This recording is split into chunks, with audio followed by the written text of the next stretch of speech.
NSUI ఆవిర్భావ దినోత్సవ సందర్భంగా మహబూబ్ నగర్ జిల్లా కార్యాలయంలో జెండా ఆవిష్కరణ కార్యక్రమం నిర్వహించారు. ఈ కార్యక్రమంలో ముఖ్య అతిథిగా ఎన్ఎస్యుఐ రాష్ట్ర కార్యదర్శి అనుప శేఖర్ పాల్గొని జెండా ఆవిష్కరించారు.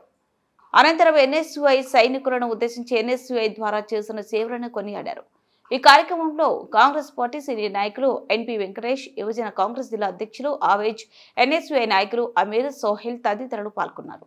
సామాజిక న్యాయం మీద అంశాలను ముందుకు తీసుకుపోతూ ఎన్ఎస్యుఐ పనిచేస్తుంటది. అదేవిధంగా నేను మీ అందరికీ నా నుంచి ఒక విషయం చెప్పదలుచుకున్నది ఏంటంటే, గత ప్రభుత్వంలో జరిగిన అన్యాయాలను అన్నింటినీ ఎండగడుతూ ఈరోజు రాష్ట్రంలో ప్రభుత్వం రావడానికి ముఖ్య కీలక పాత్ర వహించడంలో ఎన్ఎస్యుఐ ముందుంది అని చెప్పి నేను గర్వంగా చెప్తున్నా.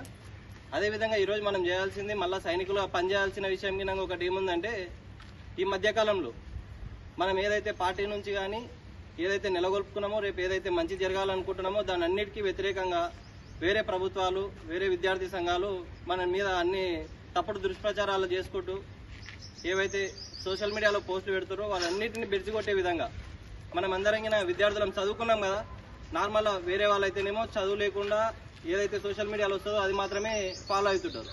మనం అందరం ఏదైతే చదువుకున్నామో అందులో నిజం ఎంత ఉంది, అన్యాయం ఎంత ఉంది, అబద్ధం ఎంత ఉంది అనేది ఖచ్చితంగా మనం ఫాలో అవుతూ మళ్ళీ ఈ ప్రభుత్వాన్ని ఖచ్చితంగా బలపరిచే విధంగా ఎన్ఎస్యుఐ సైనికులు ముందుండి పనిచేయాలని చెప్పి కోరుకుంటున్నాం.